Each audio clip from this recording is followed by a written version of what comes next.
Hi everyone, this is Jade. I want to thank you for joining me over here on YouTube for one of my Let's Draw videos. This one is going to be a traditional drawing of a commission of 5 people in a portrait where they are all cosplaying characters from the massive multiplayer online, in other words MMO, game WoW, World of Warcraft. So I'm going to go ahead and get started on this. Please keep in mind that the video is sped way up. This piece did take me over 10.5 hours to make, of time that you see on the camera here today, and as well as a lot of prep time that I did beforehand and research that I did off camera that would have been really boring to watch. So anyways, if you guys have any questions about this video, please feel free to leave your comments in the section below. You can also message me on Facebook, send me an email, however you guys want to do it. Thank you again for joining me. This is going to be a lot different than what you normally see with my Let's Draw over on Twitch whenever you join me on my Twitch channel, because again, this is being done traditionally. It's being done entirely by hand. I have no scaling tools. I have no, ability to just completely erase whatever I've done once I start putting the color on. So this is definitely going to be a different monster to tackle, and I'm also going to be talking a lot about how to bring out a more dynamic family portrait rather than just having a mix of sitting and standing characters, or all standing, because it can be kind of boring. So again, for the subject matter that I chose to do this of, I wanted to do something that was very exciting, very actiony, very World of Warcraft. So it's going to be different than your usual family portrait style, and if you guys ever want me to do something like this for you, please message me. I will gladly draw it for you whenever I have commission openings available. So this piece was drawn on Strathmore Bristol Smooth paper. It is a 14 by 17, and I did all of the sketching with a Staedtler Mars Lumograph B pencil. A B pencil is a soft lead, but it's not quite as soft as the regular 2B pencil that you pick up, in the store. Like at Walmart or something. So I wanted to make sure that I have very light lines because I have a very heavy hand, but I also didn't want to go full on into the hard leads because, with any of the H's, like an H, 2H, 3H, because again, with my hard hand, I might actually dent the paper and do more damage than I'd want to. So I'm drawing in the 11-year-old character right now. She's going to be a hunter. She's kind of a tomboy. She has really curly hair. And then they wanted the house cat as her pet, because in WoW you can have pets whenever you're a hunter. And so we've got this really big fluffy cat that's going to be in the background. I thought it would look great in the background because it's going to give just a little bit of a splash of color in the back behind all of the other characters. So one of the things that I kept in mind while working on this, and now I'm working on the shaman, I'm just getting the sketch in, a really rough body sketch without putting a ton of detail into the armor, etc., because I don't want to start gunking up the page too early. If I start putting in a ton of detail really early, what happens is it gets really too detailed, really too busy, and then when I go in to add another element, I may have to erase all of that stuff anyways. I may have to reposition characters. So right now, whenever I start sketching, I'm just drawing the bodies, I'm just drawing the really important elements that I want to make sure are included. I'm doing it as lightly as possible. I'm also solidifying a couple lines here and there that I know that I definitely want to keep. So after drawing them, I started drawing the main characters that will appear in the front. The parameters for the mage was that he had to be bald, had to wear glasses, and he had to be casting fire and wearing the cloak of Yulon, which is from one of the WoW expansions. I also had to dress him in some epic gear, so I end up putting a reference picture up on the screen that you'll be able to see a little later. I spent a lot of time drawing his hands. I'm very particular about how I draw hands, so you'll see me revising this hand over and over and over and over and over. And again, it's because I wanted to make sure that I had it absolutely right. I also added a bit more dynamicism to this piece by putting him in a very light 3-point perspective. So the vanishing point is very far away on the bottom, and then you have the 2 more prevalent vanishing points on the right and the left to make him look just a little bit more dynamic. That's how the hand is coming forward toward you, is I'm working in something other than 1-point perspective, which would be normally what you would do for a traditional portrait where someone is just sitting in a chair and you're drawing them. I'm also taking a lot of time to make sure that I have all of his muscle tone completely defined. Maybe not to the extreme detail, but all of the muscle tone is there for the part of the body that I'm going to be drawing. And this is really important, and you'll hear me talk about this a lot in the live stream. You'll hear me talk about a lot in a lot of other videos if you ever watch any of my other Let's Draws over here on YouTube. But having the muscle tone and drawing out what the body actually looks like makes it so much easier when you go to put the clothes on top of it, because you know where everything is, rather than working even from just the basic polygons that the body is composed of, and within your perspective. It just works infinitely better whenever you go to put clothes on them, because you can really tell where the creases are going to be, where the body curves, how the body positions itself. And if you're ever having trouble drawing anatomy, go watch some videos of people like swimming and jumping, bike riding. It's really valuable stuff. You can really learn a lot from watching those types of videos. So now I'm working on the female cleric, who is the mom in this case, and she is going to be dressed as Codex from the guild. I wanted to do a little bit of a contrasty thing here with her and the mage. The mage, I wanted to look very masculine, very strong, very fiery in personality. You know, he's got kind of this smug smile on his face, and there's going to be lots of red and orange, which are very like eye-catching, gripping type colors. And I wanted her to look a little bit more feminine. That way, one, she looks like a girl compared to this, you know, mage that's over here who looks very much like a guy. You know, you'll have nice soft hair curls for her. And then I also wanted to reflect that in her magic casting. So you're going to see that later, how I bring out the contrast between the mage and the cleric, not only using the feminine structure of her body, but also by using color and the different types of lines that I'll be using to define the magic that she's casting and to accentuate her body and her curves.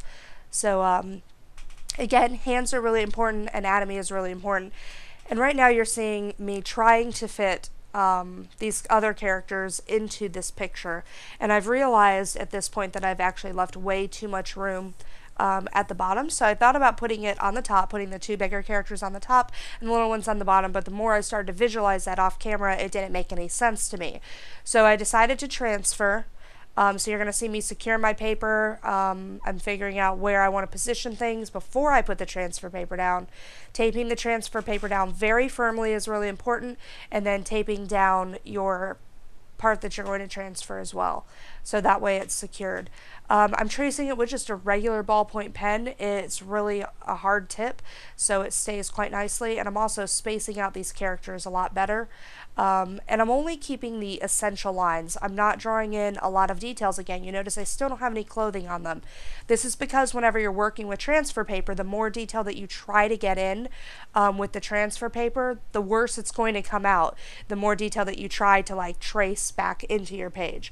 So I always like to keep it really simple, and whenever I'm going to transfer, I like to make sure that I have whatever the hardest thing was for me to draw already in there. So that way it's a little bit easier for me later on. And I can also elaborate on it. As you see now, I'm starting to add his armor. I'm starting to put all of that into perspective. And I have that cloak of Yulon that he had to have wrapping around to the front of his body. That way it's really showcasing the cloak. And it's kind of following like any wind that would be created by this magic spell. So, the fire that he's casting. So I really wanted to showcase the cloak, get detail in it, especially because you really weren't going to see the cloak in this type of pose from behind. And without drawing him from behind or having the cloak fly up into the air, which would have interfered with this glorious mantle that the cloak has, it wouldn't really work. On the left, you'll see that I've planted a reference picture for fire. This was so I could get an idea of what the fire looks like when it's actually coming out of a hand. Yeah, that's a digital rendition of it. But it gave me a pretty good idea of what the fire would actually look like if someone were, you know, holding the fire, not just shooting out a fireball, not just, you know, fire sitting, you know, in a fireplace or a single flame on a candle, because all of those different types of fires look different. So it's really important that if you're going to be drawing fire or water or anything else, find a reference picture for it and just kind of compare it to what your mind's eye is kind of seeing to see if it really matches up right with the type of style that you want to do, especially before you start committing to ink. So I spent a lot of time drawing in the fire. I think overall it was probably 20 minutes that I spent on the fire. And now I'm drawing in the details on the Codex cosplayer. So and you'll see the picture of the family down there on the bottom that I'm using to make sure that I get some of her facial expressions correct. And that's what I guess I'll go ahead and talk about that a little bit. Whenever I draw portraits, it's really important to not only draw, okay, this is a mom female, this is a dad male, and this is kind of what a male and female look like when they're at a particular age. And these are what kids look like when they're at a particular age. The shoulders are more slender on kids, the hips are more slender. Females usually have wider hips as they grow, and then males usually have broader shoulders as they grow. Well, that's kind of, yes, it's stereotypical because that's the way anatomy is, and a male's shoulders will usually be bigger than the female shoulders. However, and you see me changing the staff there because we decided to go with something different for the staff, but usually speaking in terms of anatomy, that's the way it is. But whenever you're drawing very specific people who you can draw from real life, it's always great to look at their characteristics, because sometimes when they grow, their legs are longer, their torso's longer, their hands may look different, than just your stereotypical hands. Maybe he had more slender hands, maybe she had more masculine hands. And just trying to incorporate those little things, those little nuances of each individual person, as well as their personality, really brings out a lot more of the people that I'm drawing. So I really try to get their personality into it. I try to get their actual body types drawn in, even though it is a very stylized way of drawing them. So I'm working on inking now, and I'm working with a Pigma Micron pen that has a brush tip. It is a very narrow brush tip. As far as I know, the Pigma Micron sets only have one type of brush. I have not been able to find another just in a pack when I like to buy them that way.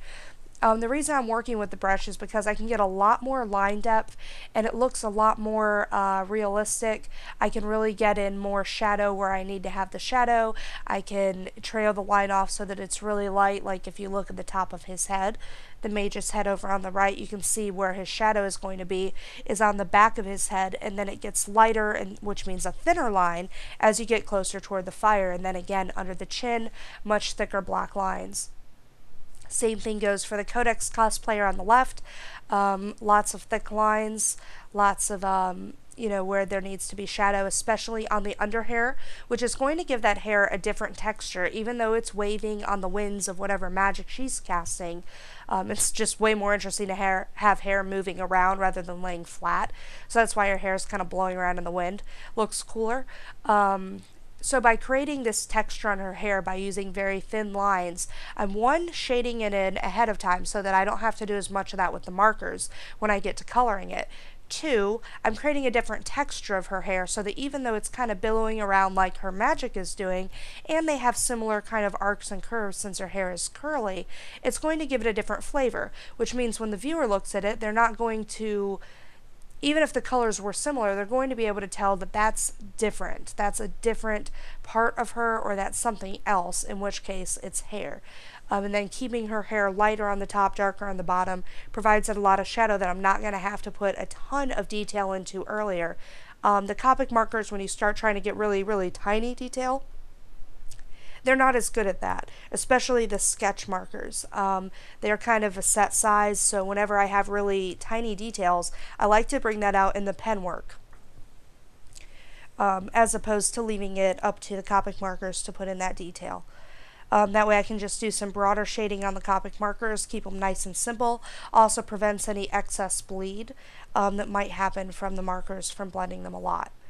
So I'm putting in all the extra details on the mage now, coloring her in, just adding in some more minor details, and you'll see me switch to a one of the Copic Multiliners. I usually work with a 003 or a 0.1 marker whenever I'm drawing with the Copic Multiliners to get details into eyes and other little details around. I'm also using a little bit of cross-hatching on some of his armor and underneath his cape, because his cape should be really dark underneath there where it billows out.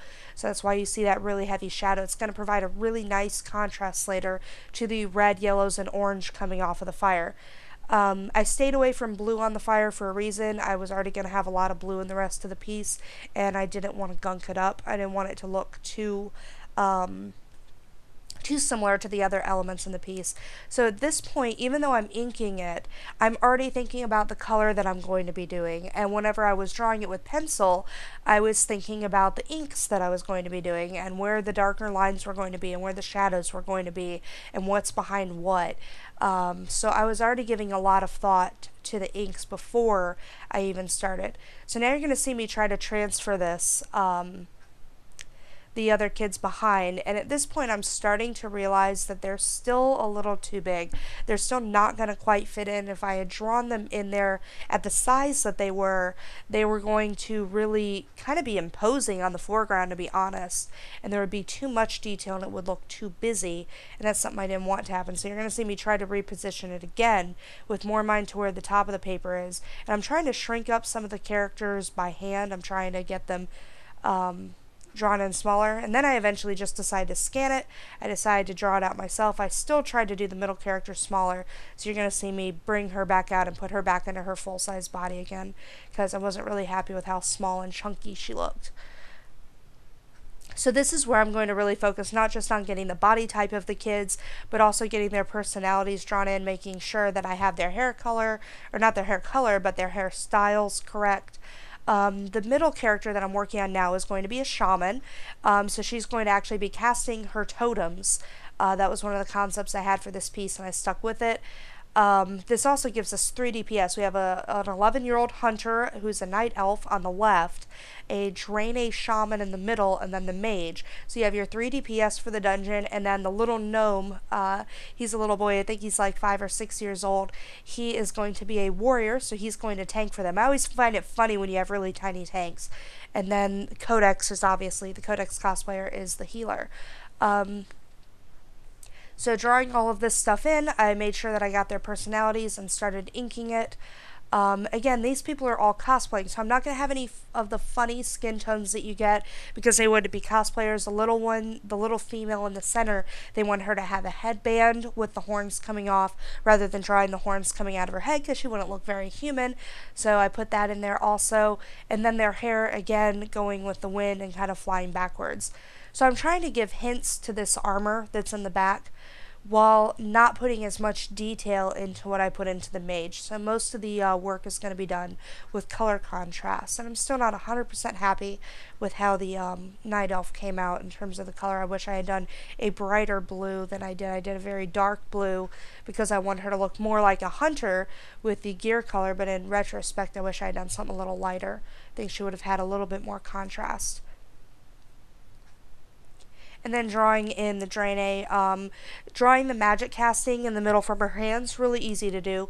You just keep the center really, really bright white so you don't ink the middle of it. You might want to give a little bit of hint to her hands using a very narrow pen tip, but for the most part you just draw the black action lines around it, and then you add a little bit of color, splashes of color around it, and it works. If this had been a much bigger piece of just her, I would have added the color to her face also, as you'll see me doing to the mage, to make sure that he has some yellow on his face, you know, really bringing out those highlights of the fire as it reflects off of his face and his glasses too. So I really like drawing glasses, and that was one of the parameters that they gave me, is that the mage had to be bald, he had to have glasses, had to be casting fire, and had to have that cloak of Yulon. So when I knew glasses and fire were happening, I really wanted to bring that out, the reflectiveness of the glasses. So I'm adding the last details in on the ink right now and just kind of looking around, making sure that it's balanced. Again, this speed is way cranked up. I usually take a couple seconds between each ink layer and start looking at it to make sure that it looks right. So now I'm on to the color, and I'm going to be using darker skin tones for the male. I used a yellow-red 004, I think. It's a yellowish skin pink is the color, and then I used R02, which is flesh, to color in his shadows.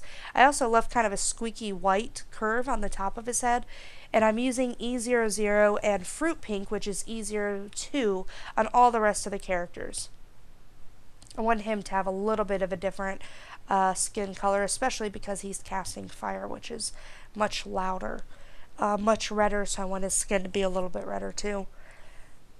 I'm using Y11 as the marker for all of these highlights, all of these yellow highlights, which I'm adding to his skin, I'm adding to the fire, I'm adding to the, armor, and then I'm using the same color over on her for all of the gold accents. And then a little bit of brown, just a little bit of brick beige, and sometimes sand is a great way to get, which is E33, sand is E33, is a great way to get in just a little bit of that gold shimmer without making it look like you went too yellow. It provides a nice shadow that makes it look like it's metallic. So I've come to really enjoy using E31, which is the brick beige, and E33, which is the sand color. I decided not to go with the red for her bodice. I thought, again, it would be way too, how do I put it? Be way too similar to what the mage had going on. So I'm adding in red on her gems, which are there, but I also gave her some purple for her coloring for the shadows so that it would contrast that yellow a little bit more, and it looks a little more feminine. If I had added the red over there, it would have been a little too striking. I'm also using the green for her magic instead of a blue because I've already got a lot of blues in the background with the kids. I'm going to have a lot of blue on the mage for this cape, which you'll see me coloring now. So green was a nice color of choice. It also, again, provided a lot of visual contrast to the red, yellow, and orange magic. Red and green are complementary colors, and this is actually a yellow green that I used. I cannot remember the name. I think it's like our YG23 is the color that I used. But it provides, since it's a complementary color to red, it's providing a very stark contrast to the red. Whenever you have a really vibrant, bright red like that, you want to use a softer green. Otherwise, it's going to look like Christmas time. And even though this was a Christmas commission, I didn't want it to look like Christmas. So in order to get, I wanted his stuff to look kind of garnetish. And I did have a color called garnet, and that's what I'm using for the darker shadows. And then some red violets in order to bring out some of those lighter reds. And you can see that I left some of the yellow highlights on his gear so that it looked correct with the fire coming off of it. I didn't want to add a lot of green to Codex like on her body because I thought she'd look a little sickly. So we just didn't do that. And then I colored in kind of this green aura around her and a blue-green aura around the mage in order to make it look like they had some glowies. And those are going to come out a little bit better once I put in the final background, which is going to be a BV08. It is a very dark purplish blue, which is going to really tie the rest of the piece together and provide the contrast at the top.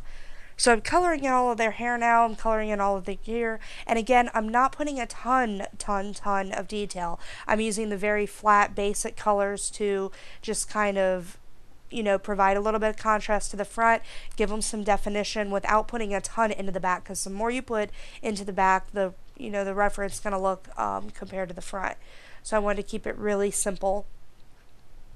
I did put a little bit of red and orange on the warrior so that he at least had a little bit of color contrast on his gear, and I tried to keep the night elf and the Draenei shaman in gear that they would have, that it's at least similar to something that they would have worn in the game that makes sense for that class, wearing leather primarily for the hunter and then leather with a little bit of cloth on the shaman.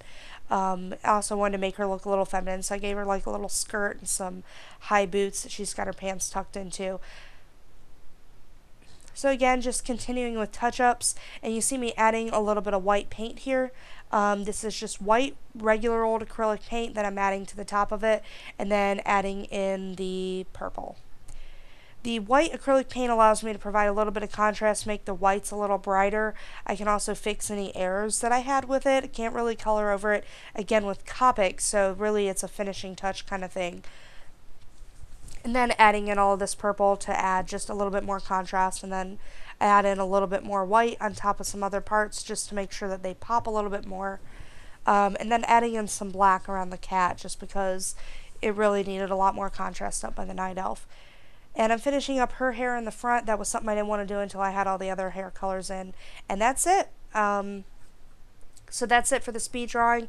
If you would like to see any of these kind of slowed down, I can definitely provide that for you guys. But again, this piece was all about creating something that was dynamic, family portrait. So a lot of people, a lot of different personalities to incorporate, and getting it colored. It took me about a week of actual time to get it drawn and colored and looking correctly. So thank you guys for joining me. Again, if you ever have any questions or you want me to demonstrate something, whether it's on YouTube or on one of the live streams that I do on Twitch, and then I bring over to YouTube, please let me know and I will gladly do that. You can leave comments in the comment section below. You can ask questions or feedback. I always appreciate feedback. And then you can also message me on Facebook.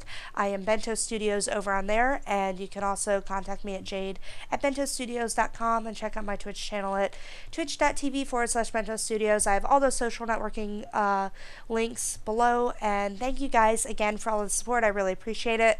I look forward to getting back into some more commissions whenever we get to January 2015. It'll be a little bit later because I'm going to go lock myself in a room now and work on game over level 4 to hopefully finish all that up for you guys. So thanks again for joining me. I really appreciate it. I hope you guys had a wonderful holiday season, or you have a great day because you're going to be watching this and it's not going to be the holidays probably. So I'll see you guys later and hopefully at a convention soon. Thanks again for everything, you guys. Bye.